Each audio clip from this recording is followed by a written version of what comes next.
Баршаларыңызға қайырлы күн көрермендер.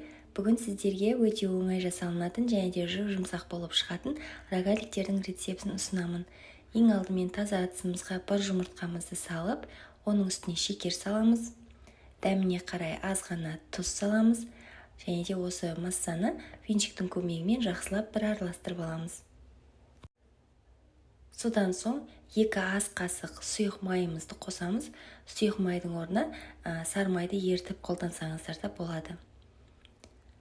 Тағы да бір араластырамыз.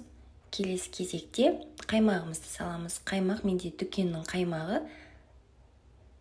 Қаймағымызды салып, тағы да бір келікті масса болғанға дейін жақсылап тұрып араластырамыз. Ендігі кезекте осы сұйық массамыздың үстіне електен өткізілген ұнымызды саламыз. Және де ұнымыздың үстіне 1 шай қасық толтырып, қамыр қопсытқыш саламыз. Қолымызбен жұмсақ етіп қамыр илейміз. Қамырымыз өте жұмсақ, жұмыс істеуге ыңғайлы болуы қажет.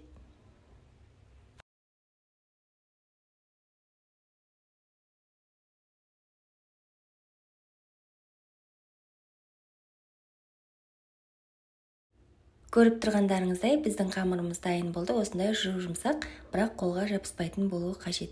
Қамырды теңдей 3 бөлікке бөлеміз. Қаласаңыздар 2 бөлікке, не болмаса 4 бөлікке бөлсеңіздер болады. Осы бөлінген қамырларымызды енді бірінші бөлігін алып, ұн сеуіп, оқтаудың көмегімен орташа қалыңдықта жаямыз. Өте қатты жұқа қылмай, орташа қалыңдықта жаюға кеңес беремін.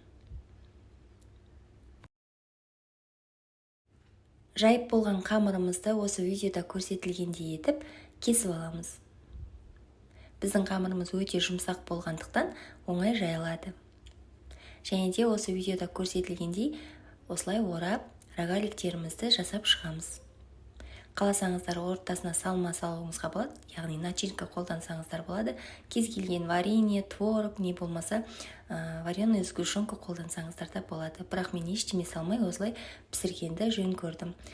Формамызға пергамент қағазын төсеп, рогаликтерімізді салып, алдын ала қызып тұрған печкіде 15-20 минут аралығында пісіріп аламыз. Рогаликтеріміз піскеннен соң үстіне қант ұнтағын сепсеңіздер болады. Әрине бұл міндетті емес, өз қалаларыңызға қарай. Осымен біздің рогаликтеріміз дайын. Міндетті түрде жасап көріңіздер, өте оңай әрі жұмсақ болып шығады. Егер видеоны соңына дейін қараған болсаңыздар, лайк басып, астына өз пікіріңізді қалдыруды ұмытпаңыздар.